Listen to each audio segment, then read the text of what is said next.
He's always good.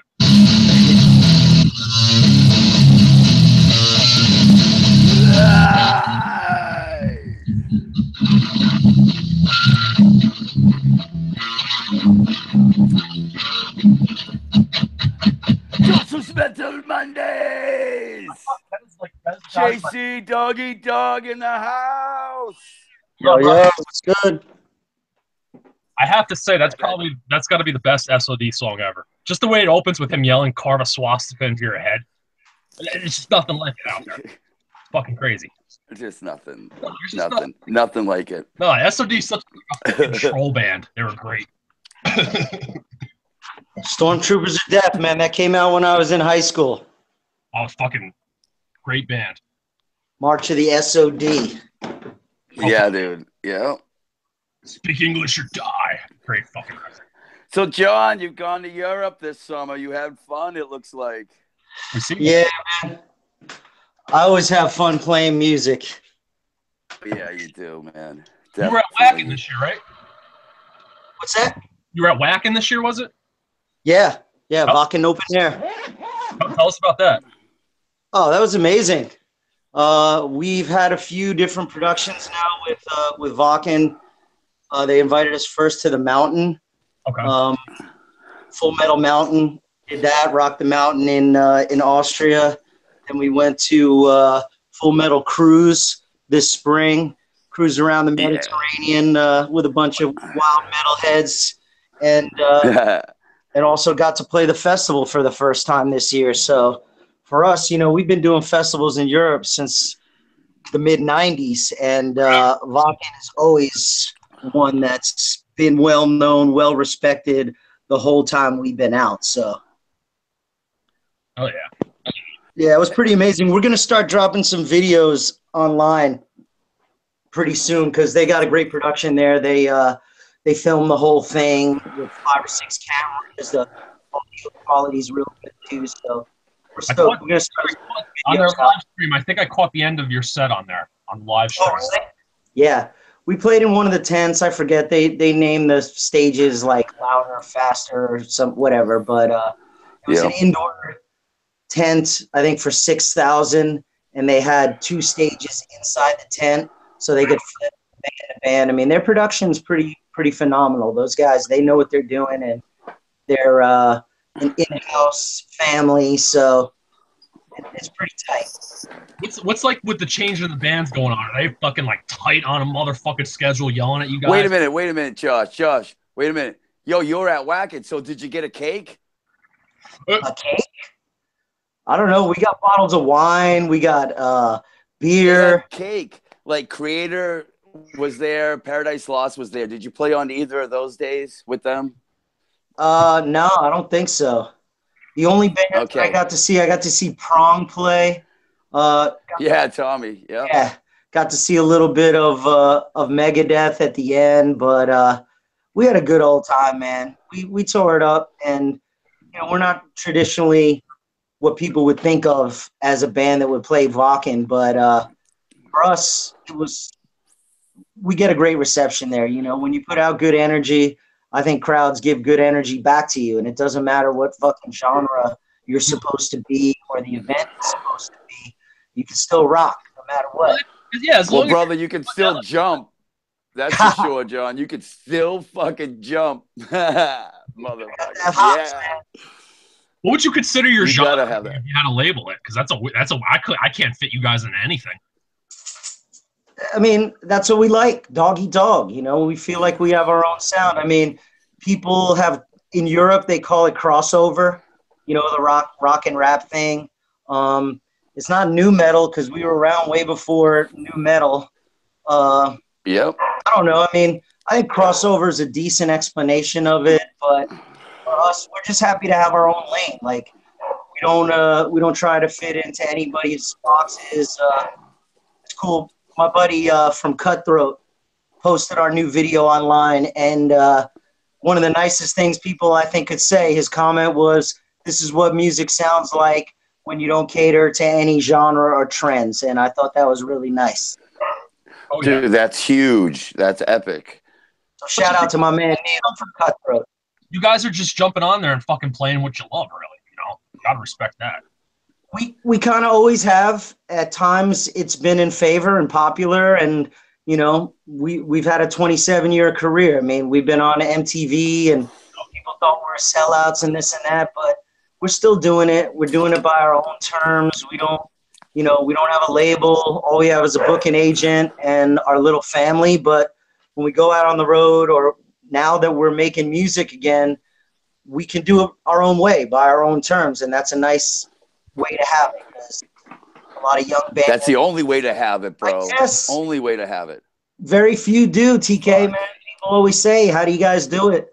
I said, don't be afraid to be smaller, but have control over everything that you own and everything you do. You start doing that major bullshit, you're going to end up fucking hundreds of thousands of dollars in debt playing what they want you to play, and you don't have your music anymore. It just becomes a fucking commodity. Guess what? We already did that. You know what I mean? We've been through it. Yeah, I blame Billy. You got to blame Billy. He's the one.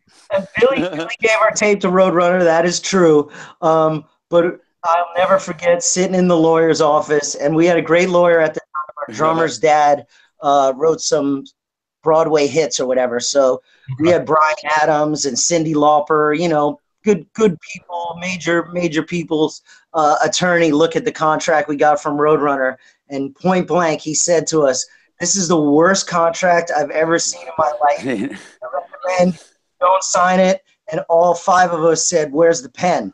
You know, like we were ready to sign. Yeah. We knew that it was time to take a step, and I'm glad we did and didn't wait for the right deal, because that was the only deal that was around at that time. Who knows? Yeah, right. Who knows if we waited? But that maybe, you know, Rage Against the Machine was coming out. Maybe people would have signed us anyway because of what we were doing. But it doesn't matter. Like somebody asked, you can't go back and try to replay the situation. You got to just flow with it, man, and flow with it with your heart. Yeah, that's the only fucking way, man. I think that's what people think about what we're doing now, is that we're just honest.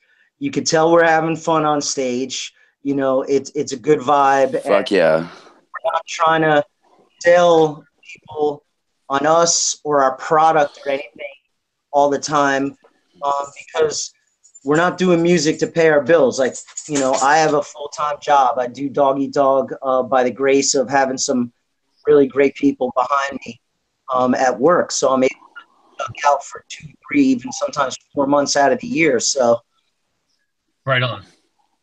That's awesome. Yeah, that gives me freedom to not have to rely on it, you know? Yeah, but that's the thing. As a musician, you need something to back, like always. Always have something to fall back on, that you can make money and survive. Because, you know, you're going to knock someone up. You're going to have kids. You're going to do something wrong. Knock someone up. You know, things are going to happen. All right. So this is where I am. All right. So I have always something. I always tell my kid, okay, you're going for nursing. Okay. But what else do you love? Always open your mind to as many things as possible. Good way to be, TK. Yeah, but it's rare too to get a boss and a company that stands behind you. Also, when you see, I'm self-employed, which makes that a double bonus. But if you're working for someone, you really need that understanding, and that's awesome. Yeah, I've been fortunate. I started with a company just on an hourly position, a seasonal thing, and honestly, just due to my work ethic, you know, being somebody that would show up when he said he would, and even that even that first season when I was with those guys, I said, hey, I got to dip out for 2 weeks or whatever of winter, but here are the dates, and I'm coming back. So if you can treat it like a vacation, that's what it is. And 16th year, so nice. Yeah. And anyways, you come from the working class. You were a tech just like me. You know, you fucking, that's just the way it is, right? My mom and dad said they moved to America from Ireland in the 60s. So even though they both had like white collar jobs, my mom was a nurse her entire career. My dad was a teacher first, and then he worked in New York City York Life for a bunch of years as an insurance guy, but you know, they went to work 5 days a week. Yep. And they definitely, if they instilled anything on us kids, it was you got to do an honest day's work. Try and do something that you love to do. Whatever you're doing, try and do your best and be the best at it. And you know, they're simple tenets, but they bring through any decade, any generation. Those are good messages. Yeah, that's a lot of these. Yeah, but these days, these new millennial kids, I'm pretty close to that age too, but they don't want to fucking do anything, man. They don't want to work for anything. It's parenting that stopped, just gave them everything. Everyone gets a trophy. I can't even all this stuff. Fuck, my mom and shit, like my dad wasn't there. He was in fucking jail. My mom was barely fucking there because she had to work all the time. There was lack of parenting, but it also bred like, work ethic. Right, and that sucks too. That's what happens, man. That's the problem. And people have to work 4 jobs, for Christ's sakes, you know. I agree. It's crazy. It's rough out there. If you're in the working world and you got kids too, forget about it, man. You're not gonna have any free time. How are you gonna play music and stuff, you know? But I believe if you really want to do something, you're gonna find that path. You're gonna make that room for yourself, no matter what it is. Like, you know, you don't get to be the best. You don't get to get notoriety for sitting on your ass and dicking around. No, there's plenty of hours in the day. There's tons of shit we can always get done. Oh, I just saw something with Dave Grohl's mom, and she was on the news because she lives here in the D.C. area, and she was saying straight up, like, hey, my son works his ass off. You know, he pays attention to every single detail. You know, the reason why he's successful is in her opinion, and that's his mom talking, that he wanted it more. He worked harder and he grinds harder than people. This is a guy who's, you know, was a multi-millionaire before he even started Foo Fighters. Like, he's a fucking he's an excellent musician. Even the songs he was writing when he was still with Nirvana, his solo stuff, way before it was like became the framework for Foo Fighters. But his solo stuff is fucking awesome. But you can also see there's a tremendous drive there. If you want to be successful at anything, you got to have drive, ambition, and you got to be passion. You gotta want it. You gotta want it like you want your next fucking meal. True that. The easiest way to break that one down. Yeah. Yeah. I'll drink to that. Hip hip. Hip hip. Where's your drink, Johnny? I know. I'm unprepared right now, man. I gotta go get me a little something. Hold on. All right, go get you a splash. Yeah, go ahead. Talk amongst yourselves. We'll figure out. We'll see what happened this week. I'm a little verklempt. Talk amongst yourselves. The topic is Killswitch Engage. They're in the studio working on new music. What do you think about that? Well, I think we're not going to hear anything from them for a while, so that's not really news. So let's move on to the next one. They got the original singer back, though, man. I love the original singer. Like the fucking second guy, Howard, the guy whose blood has been shed. He's all right. Fucking. Well, it's about time they got over their differences. That was like that first fucking album they did with him. The Jesse's his name. I fucking can't remember his last name, but that fucking album was fucking hard. But they both have, you know, Jesse and Howard. Yeah, Jesse Leach and Howard. Yeah, no, Howard Bald. Howard the bald black guy. That's the easy way to describe him. Right. Okay. But they both got the vocals. Great vocalist each, man. Like fucking Howard, man. Blood Has Been Shed, his other band before. Yeah. Oh, they're fucking. I see. There's so many bands too, and so many side projects, and it's like fuck. Hours in the day just to like. I try to put my phone and listen, you know, let it go on just like streaming or whatever, like randomness, but it doesn't get you all the new stuff. The little like post, the little like, yo, this is what's happening, and you know, so you just get. Like you get Iron Maiden, you know. It all depends on what station. Me and the old lady, we kind of go through old shit a lot of times. And the other night, she threw on this band. You ever heard of them? They're called Suck, and they're from South Africa. Suck. Wait a minute. Maybe, yeah, I think so. They're fucking. Oh, it's just their first album, Time to Suck. They only put out, I think, they put out 3 records. 3 records of South Africa. South I love hearing different metal, like when you hear the Iraqi metal bands and stuff, or like the Japanese bands. I like their takes on it. Yeah. No, like it's definitely fucking cool. Japanese, they really fucking like this is going to be this way and that's it. Like you know what I mean? I'm gonna give you a little preview of them real quick. You're gonna get a 20-second preview. There you go, guys. All right. Little Dubliner Irish whiskey. All right, we're giving you. I got some Jack. We're giving them a little preview. We're doing a drink and a drink. All right, Cheers. Here we go.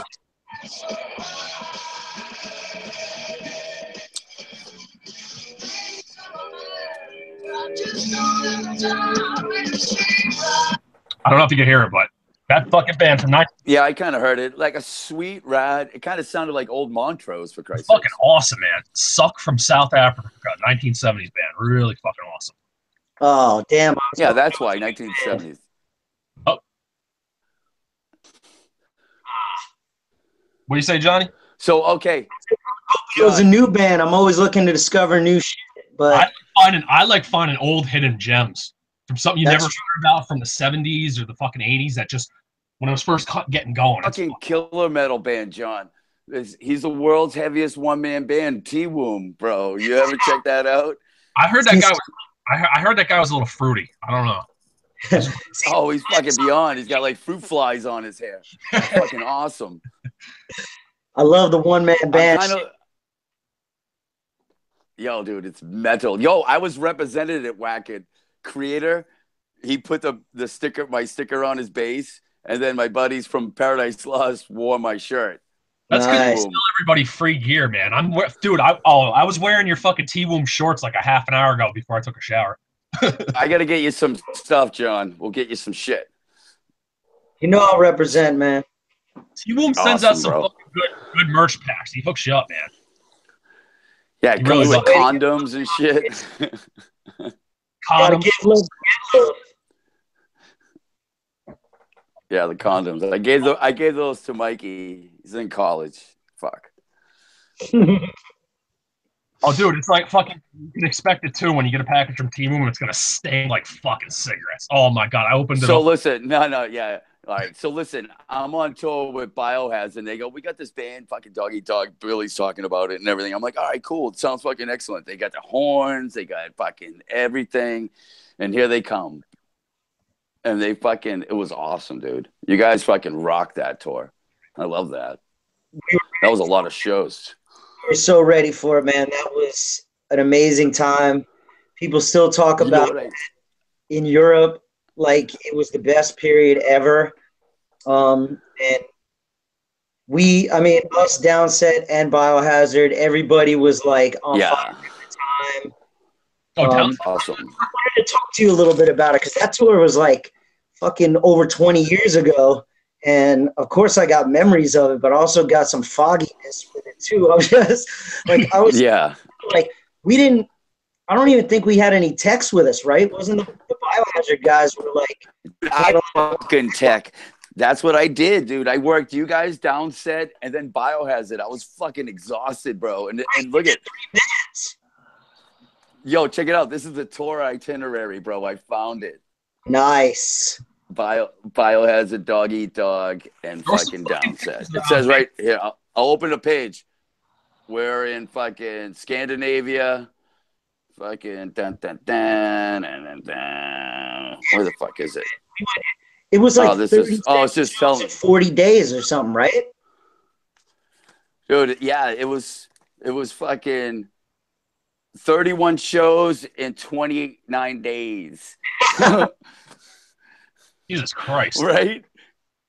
And fucking Helsinki, the electricity was fucking whacked. We were playing like a radio station and he had this huge antenna and the electricity fucked up Bobby's wireless. We had to go to cable every night and he was pissed because we couldn't get the wireless to work. It sucked. It was awful. Epic times. Live, dude, for a while. Hating it. Oh, man. Dude. Catering. We had catering on that tour. The beat, bro. I love that. That was fucking good. Yeah. Oh, that's a good tour, man. Fucking Downset, you guys, and Biohazard. That was like Downset. I mean, they had barely been outside Yeah. of LA at that point.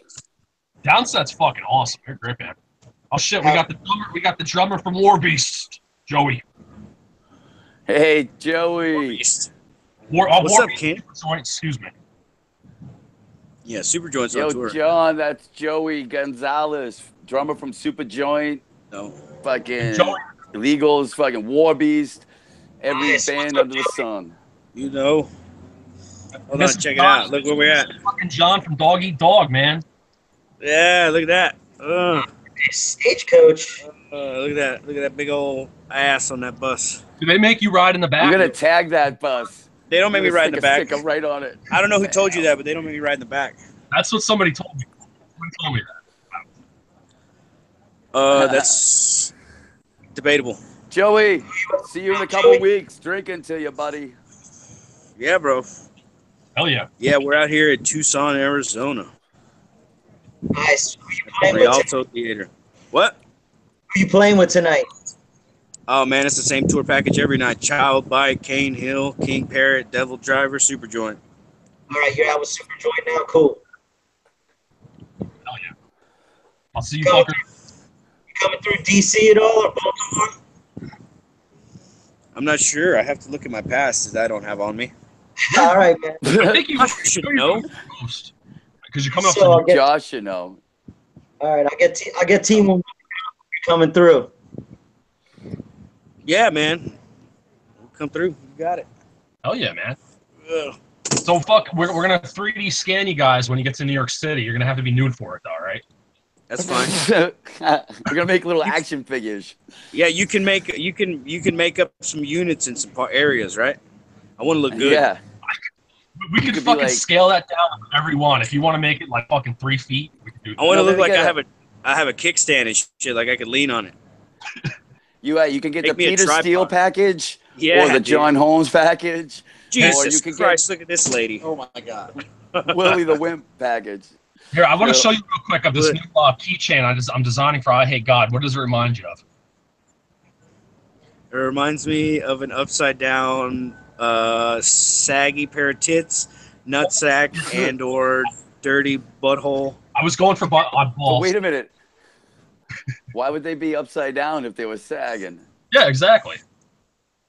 Oh, I don't know. That's a question of the day. How to bring those two things together?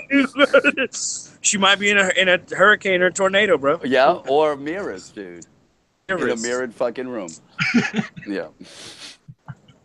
Say, bro, you ever seen that movie with the upside down titties and mirrors? It was Terminator. Yeah, dude, that's killer, man. Oh. It's a killer one.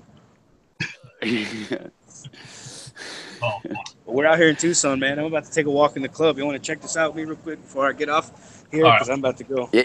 relieve myself. Real quick with you. Hold on. Oh, you got to put that cigarette out. Smoking in them buildings. I know Yes. that's illegal. Don't tell nobody Ow. I'm smoking in the building. Oh, All right. Let's see if I can make it all the way to the bathroom. Yes, sir. Yeah. There's that. Here you go. that's Got fucking your boy. Got your boy Austin over there, Devil Driver. Oh, Cane Hill dudes. It's Wayne. Moshkone Pa. Hey. All right, check it. It's dark as fuck in here, but let's see what I can do. All right. There's Devil Driver's drum set. right on.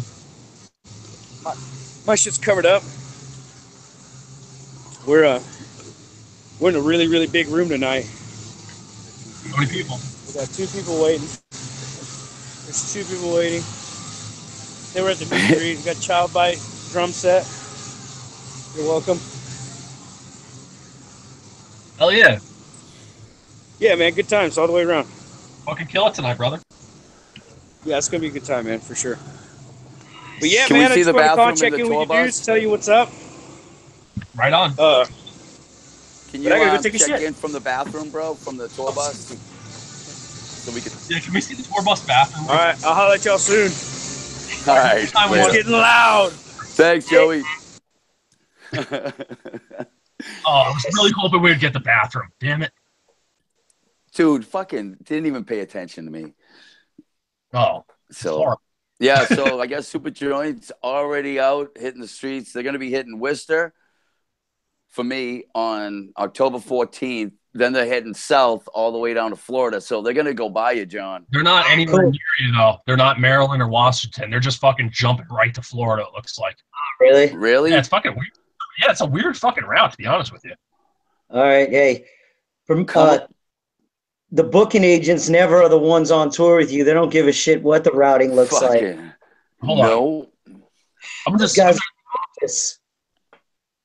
It's almost like they don't even know what a map looks like. Dude, what do? Just throw this up in the air and say, "Oh, you're going to Oklahoma," but no, you got to go to Maine. Okay, they're going from fucking Philadelphia. I'm like, motherfucker, you say they're going why can't we just? They're going from New Jersey to Georgia, not stopping anywhere in between. I've been there, done that drive in a van before. Oh fuck! Tour schedule's retarded. They're going to Illinois, then direct to New York, then back out to Ohio, then into Reading, PA, up to Mass. Wow, this is a fucking stupid tour schedule. Whoever planned that was smoking some real fucking weed. Jesus Christ. Super Joint, dude. They gotta follow it like fucking, like they do on the map. They'll show Super Joint. It'll be like all this fucked up shit, and there'll big fucking smoke coming out of the little fucking. I actually got to see on the first fucking tour ever that they did, and at their shows they were giving out these rolling papers that you could like make however long a joint you want. You could roll like a 4-foot. Yep. If you wanted to. They were handing them out with Super Joint logos on them. It's pretty cool. Nice little souvenir. The little rollout. So, John, I have to ask you, just like we have when we have every guest on here. I always ask. Here it comes. Yeah. Do you have any good crackhead stories of when you met crackheads on tour? If the crackheads harassed you, if you smoke crack yourself, any good crack stories?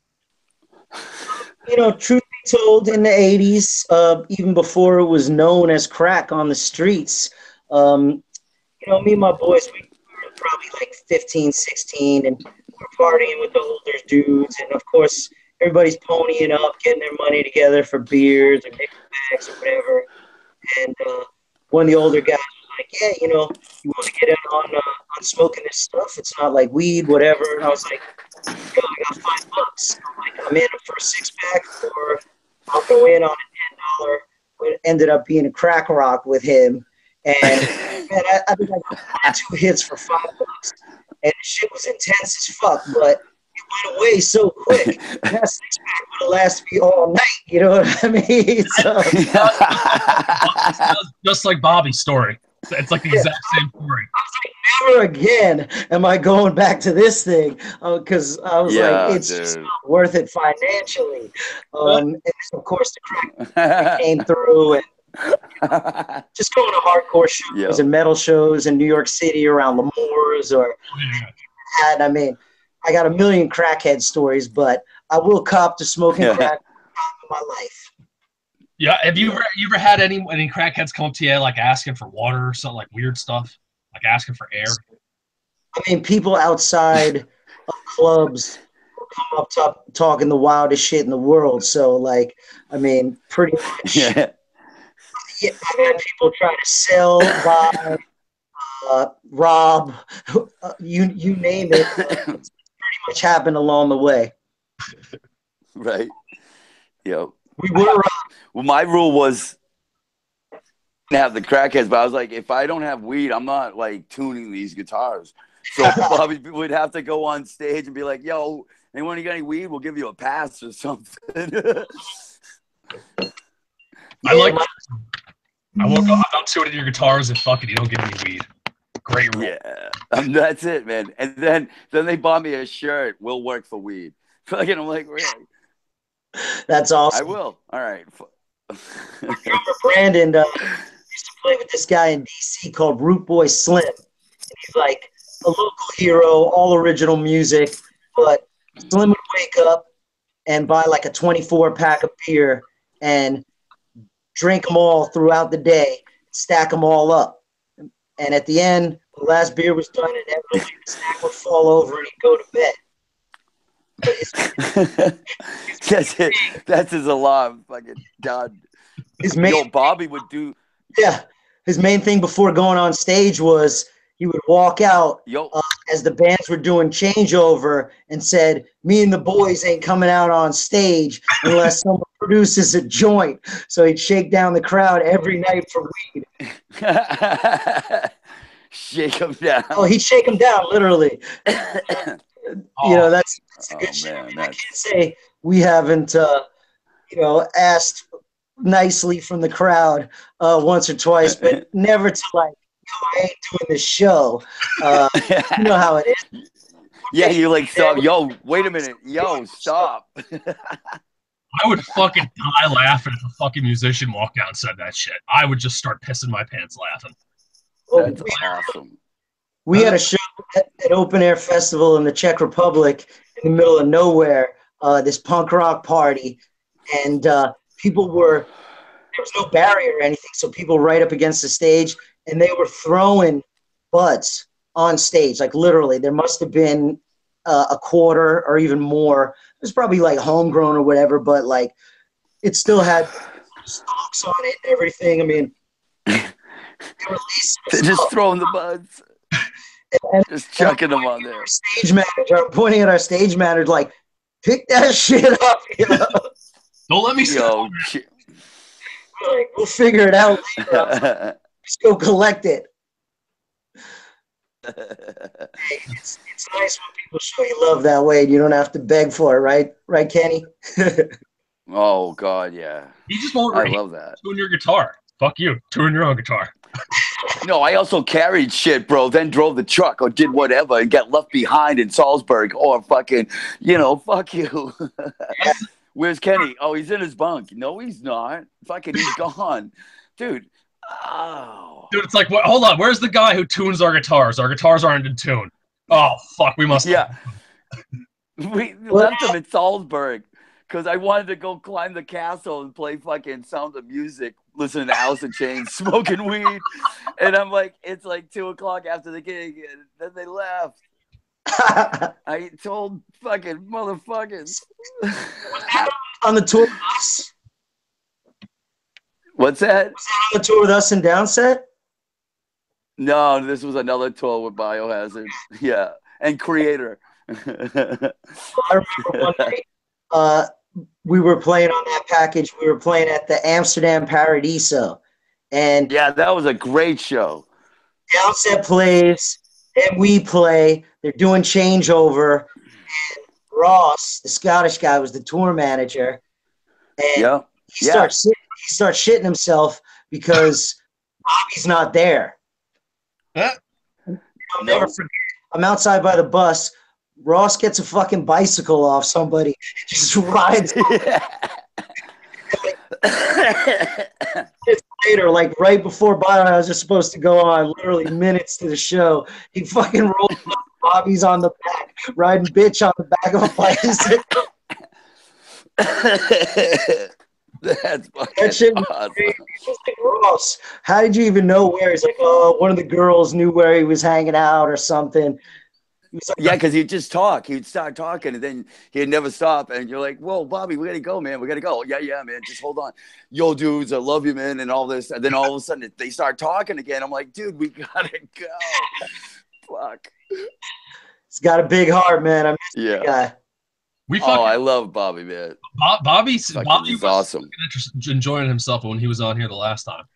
That was funny.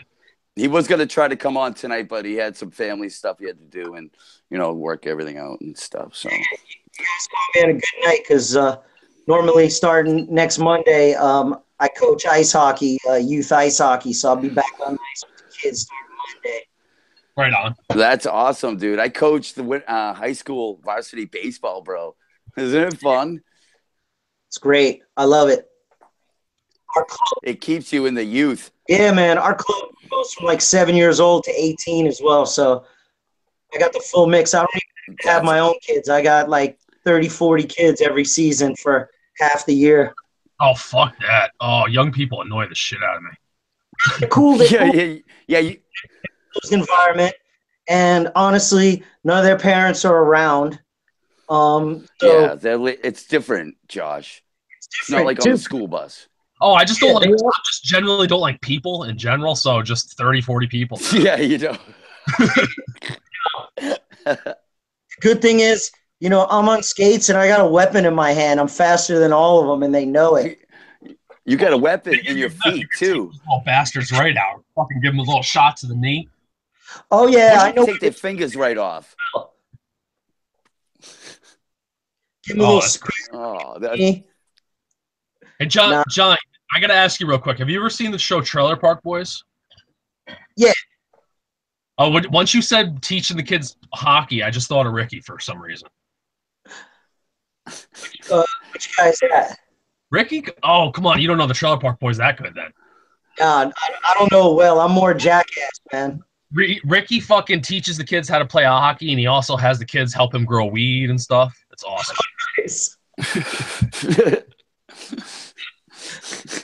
I'm going to be right there. We'll send you a link. Yeah, I'll send you a link. Check it out. DC, we got legalized a couple years ago, so everything's lovely here. Oh, it's legal. It's legal. Yeah, it is.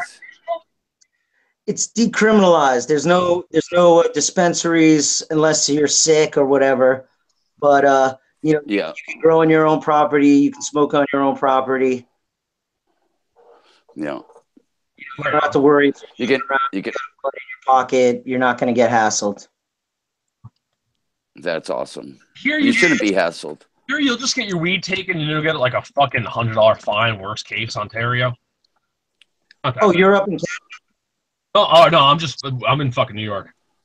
Oh, New York. Okay. You're an idiot. What are you saying Canada for? I'm like, I said worst case Ontario, and it fucking. The worst case scenario.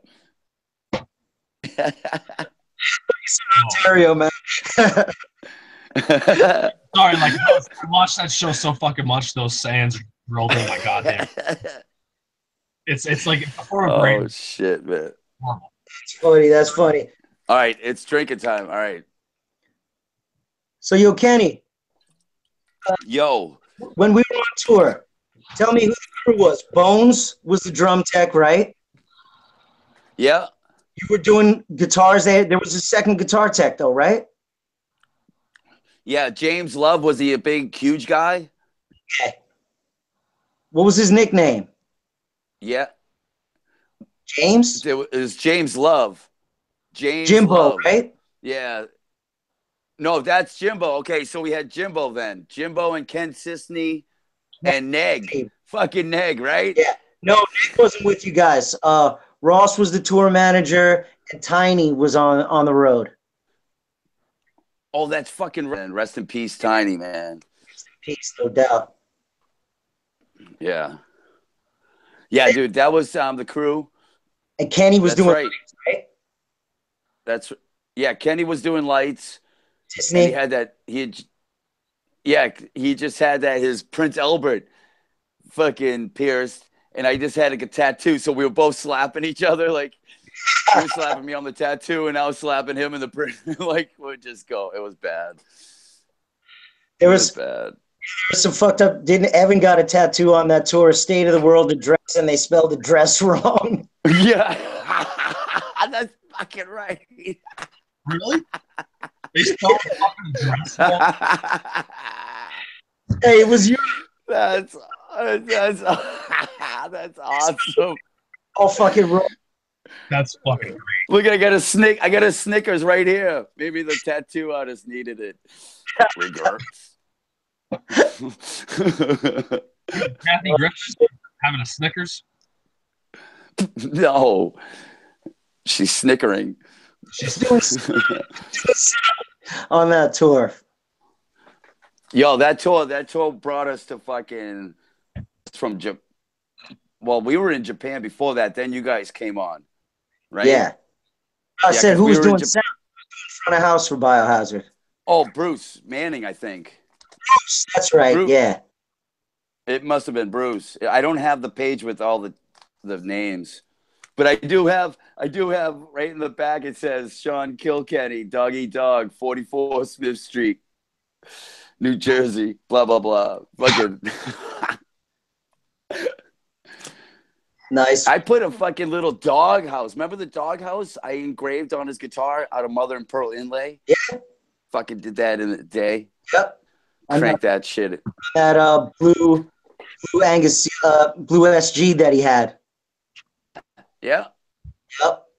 He still got that guitar. He does. I want to see a picture. Yeah. Do you talk to him at all? I do.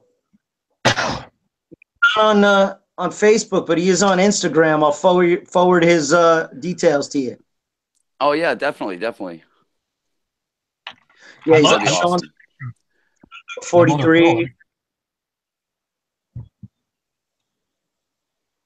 Yeah, the doghouse was tight. I remember that. Hey, the other Josh. What's that? You're breaking up a little bit, John. Oh, sorry. I said you look like you got some weapons behind you as well there, Josh. Weapons of mass destructions. We got a lot of them. You see the axe? We got the axe right there. We even have those Glenn Burton guitars, man. They fucking suck, but they look cool as hell. Oh, God. They're the biggest pieces of shit in the whole fucking world, but they look cool as fuck. I love those because then I can beat the fuck out of them and not worry about it. You just fucking gotta like the fucking bridge just comes with two screws on the end that holds it in. The fucking thing just screws it in. And they're wood screws, big fucking wood screws, like for your deck. Your fence around your deck. And it's a humbucker, but I swear to fuck, only one of them works. Only half of them because that thing sounds like you're beating on its head. Oh, that's fucking crazy. Hey, I can't get. I gotta work. Do you do, make it sound good because it looks cool as shit. You know who? Like fuck, it's an axe body. You want that? It's like Gene Simmons. Just classic right there. So, John, back in the day when you went to MTV and everything was pretty cool, I thought that was a great. I think that should have went so much further, actually, to be honest. But a lot of people called it a sellout. You say, but who fucking cares what they think, right? Well, let me ask you a quick question. Are you a millionaire right now? Absolutely not. You're not a sellout, so. Yeah. That's my opinion. The truth of the matter is you're not really in control of who is going to be your fan and who's not. You can do marketing. You can do press in certain areas to try and help your cause, but we were signed with Roadrunner. It's they're not really a label anymore, but to this day they're like a metal label, and they did their best with us. We went to places no other band had gone for that label at that time, and kind of opened the doors for even Slipknot and Nickelback a little bit because we helped Roadrunner get relationships with places like MTV and radio that they weren't getting before. But honestly, when we wrote All Borough Kings, we were in a basement drinking beer, smoking weed, and playing the kind of music we wanted to play. We had no aspirations to be on MTV or anything like that. But the fact of the matter is, when we started the band also, we just want to go wherever this takes us. We're not going to put boundaries on our sound, and we're not going to put boundaries on who we talk to or where we market ourselves. It was always my opinion that the right crowd to market for Dog would have been skateboarders and snowboarders and surfers, because those were mostly our friends, the people that were hanging out with. And you could easily reach the hardcore and metal community through that marketing as well, because there are metalheads and hardcore kids that are into hip-hop. They all fucking skateboard. They all snowboard. They all do a bunch of different shit. And I always thought that was a great way to market Doggy Dog. But it never really even happened. So we'll never know on that side of things. But no, you could still, it's still a possibility, because the way, like, I hate fucking social media like a motherfucker. I fucking hate Facebook, but for bands, it's fucking awesome because you can target audiences like that would never hear your fucking music otherwise. You can just, dude, you just go find a fucking group that says surfers and skaters. I bet if I type in I swear to fuck, if I type in that right now on Facebook, I'll find a group of 2 million people in there. You throw a No fucking doubt. song in there, people hear it and people like it, and they just start spreading it. It's not, it's hard. And then who the king? Who the king?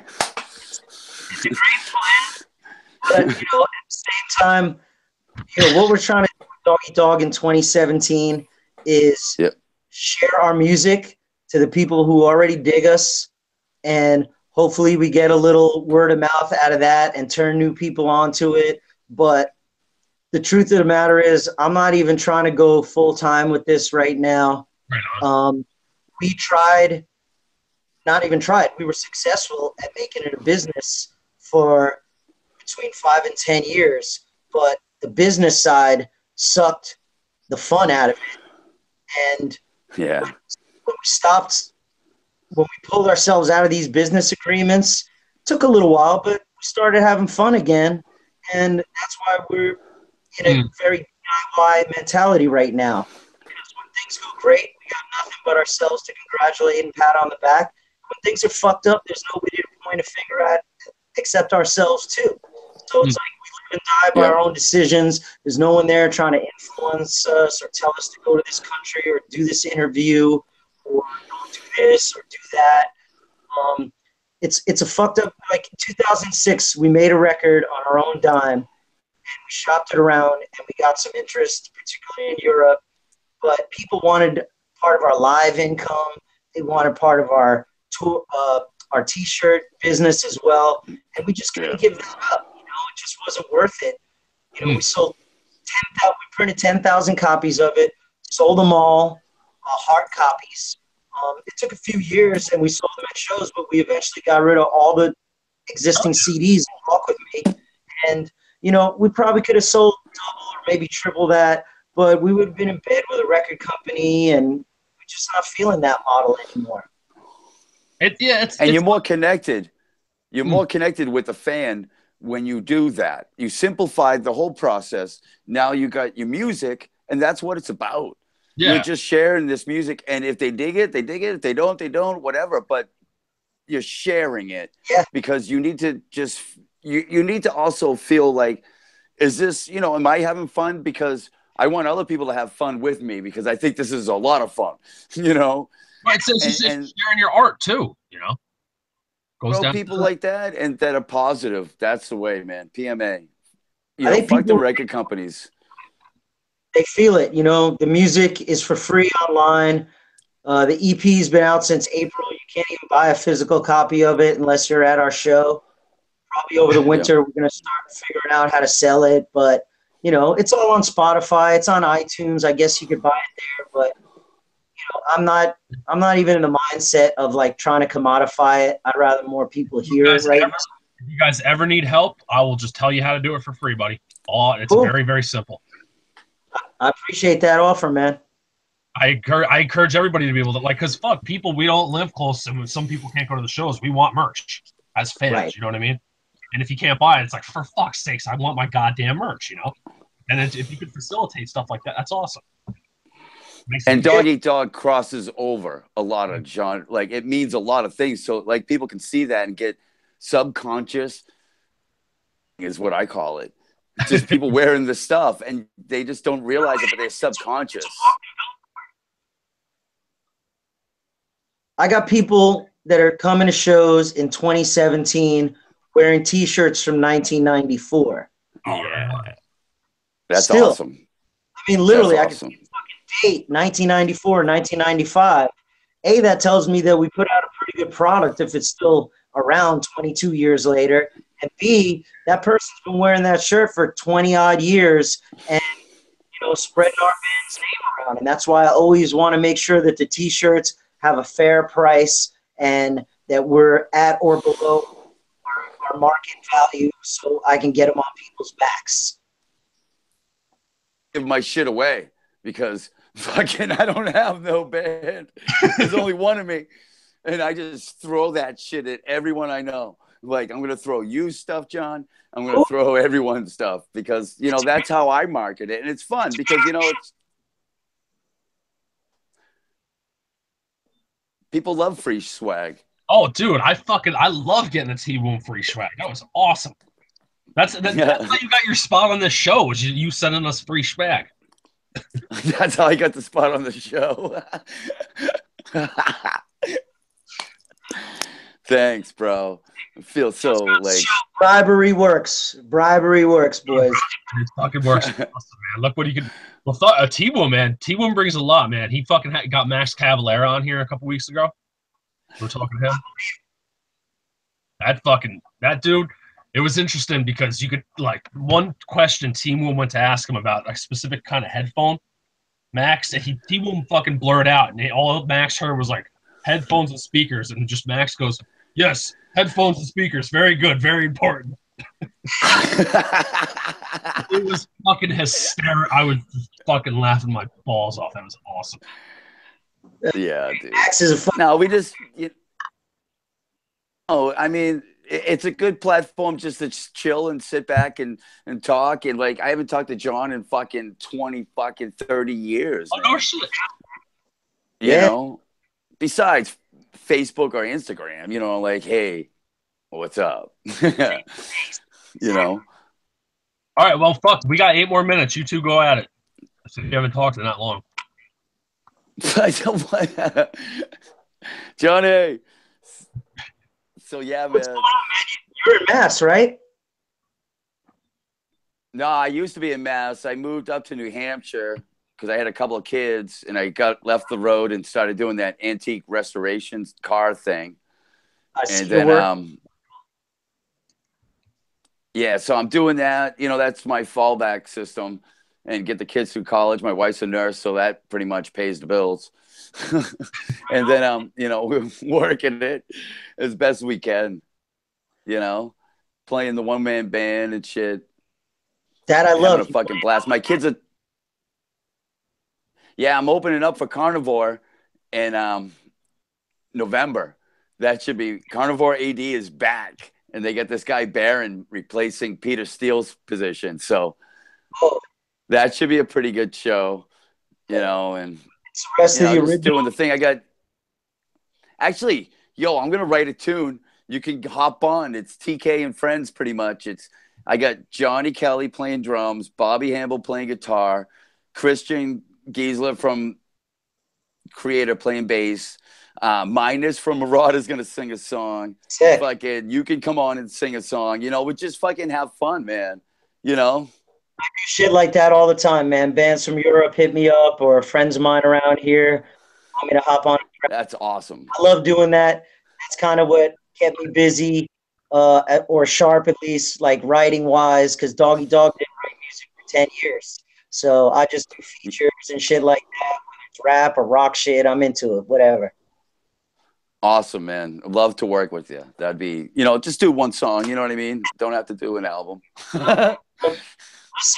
I'll tell anybody who'll listen right now, if you're in a rock band, I don't care, whatever kind of band, you shouldn't be wasting your time making records, because that's all it is to me, is a waste of time. I think like singles at the maximum is the way to go. I mean, I saw this cool program in the airplane, and they didn't, like, an album wasn't even important until like the 70s. I think Frank Sinatra made a Kind of Blue, and it was like all of a sudden it turned from singles into albums. But people are fixated on albums because that's what we know and that's what we grew up with. But really, that's only a small part of the record business over its historical time. And I don't know. I think making singles, it's gone. Yeah, that's where it's at, man. Little fucking 4 songs, 5 songs. I mean, we're not Pink Floyd or Led Zeppelin. Even one song at a time, you put a video to it, take your time instead of writing or putting out 4, 5, 8, 12 songs. Put out your fucking best song and make a video to it. I'm hip on that, man.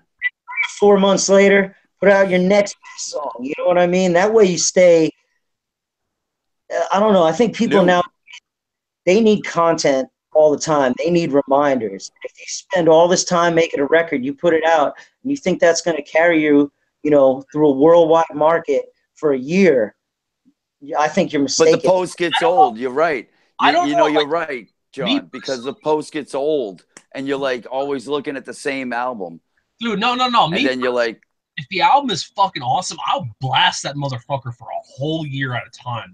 When I find albums that I really like, because I work from home and all I can do all day is listen to music. So if I find something I really like, that fucking thing, I make sure the record's bought. It's played every fucking day. But you're 1%. You're 1% of what we're marketing. You know what I mean? I'm special. No, I'm with you, Josh. I'll get it turned on to a record and I'll listen to it a lot as well. But chances are, there's going to be 3 or 4 songs on a whole album that I really fucking love. And they're going to go on a playlist from a bunch of bands who got 2 or 3 songs that I really love too. I mean, even the classic shit that I listen to, you take like, Iron Maiden, Number of the Beast or whatever. And like, I'm not listening to every single song on that record, even though I know they're all great. But I'm going to have like my few, and it might not even be like the hits. But it's like, I don't know. I think people listen, they don't have the attention span to listen to music. I'm weird, man. I guess I'm fucking autistic because I will, like, when I put on an album, I want to hear that. No, you're artistic. See, I thought they were calling me artistic. You're autistic. Throwaway. Like, how start to end, like, still fucking stories too. You know what I mean? Like, I love listening to albums from fucking start to end. Big fan of that for some reason. All right. No, All right. Well, you're weird, man. That's a metal thing. No, fuck, dude. When I'm referring to that, I was thinking of a rap album in mind when I formed that fucking statement. It ain't even a metal thing. What album, man? Let me know. What were you feeling? Oh, Wu-Tang 36 Chambers. Oh, I mean, yeah. Come on. Yes. And the fuck, like half of that wasn't even music. It wasn't. It was like, yo, you're on the street corner fetal and shit. That fucking record. Oh my god, that's a fucking record. Is he dead? Fuck you mean, is he dead? That's what we liked. I mean, they could have just made it a whole album like just talking, and we would have been like, "This is awesome." I think they did, Kenny. They definitely did an EP. Definitely did. Nice. Oh, man. But man, that was awesome. You fucking grow up around this area. Wu-Tang, very big part of the childhood. Oh, fuck yeah, man. Yeah. I'll never forget the first time I heard it on radio. Fuck, nobody ever would know that if you didn't live in New York. You would never heard all fucking Wu-Tang Clan on the radio if you didn't live here. No, not outside New York. No. Yeah, we were blessed, man. The 90s, 80s, late 80s, early 90s was incredible times. New York still had that edge. There was so much music going on. The nightlife was still popping. It wasn't all... it was awesome. It was like, I think we saw the high point, my friend. I don't know. Everybody's got their thing. When people say music today sucks, or the shit the kids listen to today suck. My thing is like this. When you're 15, 16, probably till like your early 20s, like no matter whether that music is good, bad, or whatever, that's your music. Like that's the shit that you came up with, grew up with. It doesn't matter if it's good or bad, or if other generations dig it or not.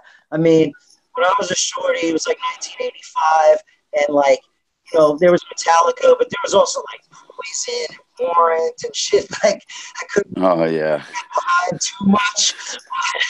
But I went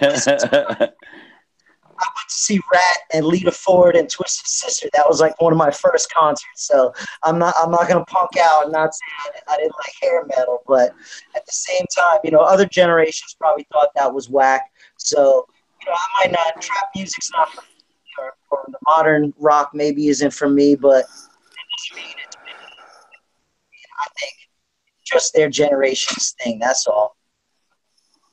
Like the way I think about it is like what you say, good or bad music. I can't even define it as that. As long as the musicians are good and it's arranged well, it's in my mind it's good fucking music. I just don't fucking like it. You know what I mean? They're good musicians. Like but I wasn't even wasn't talking about the music. I was talking about the time and era. Okay, we didn't have cell phones. We didn't have social media. We had music and the inspiration of like, wow, what's this album going to look like? What's it going to sound like? Yo, we just seen them live. You know, like we were outside our house, not sitting inside watching a live stream. We were moving, doing things, putting flyers out, tagging a bus, tagging, you know what I mean? Having a blast. Dude, I remember getting kicked out of record stores just fucking tagging my bands. What I would do is all my favorite bands and that I took inspiration from, I'd go jam a bunch of flyers in their CDs, behind their CDs in the record stores. That was my thing. I got kicked out of a whole bunch of record stores for doing that. You're a good marketing I used to take dude. gasoline. You got fucking ideas, Josh. I'd take gasoline and put it on the football field and spell Motorhead and then light it on fire and run. JC, I own my own business. If you go look on Google for spy cameras and you look at every page on there, they all sell my shit. Nice. They all sound like shit. Oh yeah, they all. Yeah. Every one of them, they sell my shit. Oh, but Kenny, you were right too. One of the things too about like that time period, you actually had to go out of the house. You had to pass out flyers. You made friends. Maybe you got into fights too, but you made friends. Yeah. You made fans. Yeah. You interacted with other bands. You know, that's why I like when we're on tour and I see dudes from like Madball and Sick of It All or H2O when we do shows or Biohazard, when we run up with each other, like, you know, there's bonds that we created 20 years ago, 30 years ago that still run deep because we used to hang out in front of clubs and drink a 40 or smoke a J or just talk, you know, or listen to music, trade shit, dude. Fucking remember L'Amour's, dude? How epic was that, man? That was the best time. So good. I mean, but I think and we didn't even realize it. We kind of took it for granted because we were always there. So, you know, we're teenagers and 20-somethings. I mean, that's the time of your life when you take shit for granted anyway, you know? Right. Yeah, I know. Definitely pin it to win it. Yep. Fuck it. Don't look back. Right on, man. All right, we're at our fucking hour mark, boys. You want to say anything before we let you go, buddy? John, it was definitely cool to have you on, bro. Thank you very much. And we'll be looking forward to your new shit coming out, my friend. Thank you, guys. Good talking with you. Great catching up with you, T-Womb. Josh, good to meet you. Anybody who's fucking interested, Doggy Dog Official is where you can catch basically everything. The musics are free up there, links to the video, tour dates, all that good stuff. Of course, we got our Instagram, we got our Facebook. You can find it unless you don't know how to type. We'll put all the links in the bottom here for when they Thank you, guys. Rewatch it. No problem. I'll share definitely, man. I'll share this with our groups as well. Thanks to anybody who cares. And you guys are a great hang, man. Cheers. Yeah, dude. Thank you, bro. Cheers. One last one. Yay. Catch you soon. You gotta finish it off. Ciao, bro. And yo, T-Womb's opening up for Carnivore with Bloody Kisses, Candy Striper, Death Orgy, and Northern and Excella. That's gonna be good shit. Wally's Pub in New Hampshire. Later, buddy. Peace, bro. Peace. Later. And now the end is near, and though I face the final curtain, hold on, and I drink from the final chalice because it's black metal death money. Oh, the fucking Jojo, that's your cue. The fucking oh man, that was your fucking cue. Go. Oh, hold on. What the fuck? What is on there? God. God damn it. All right. Get all up.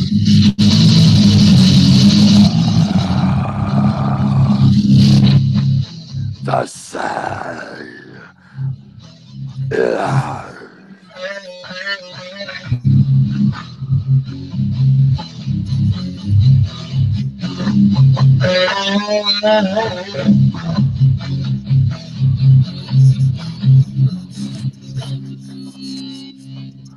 Just Metal Mondays.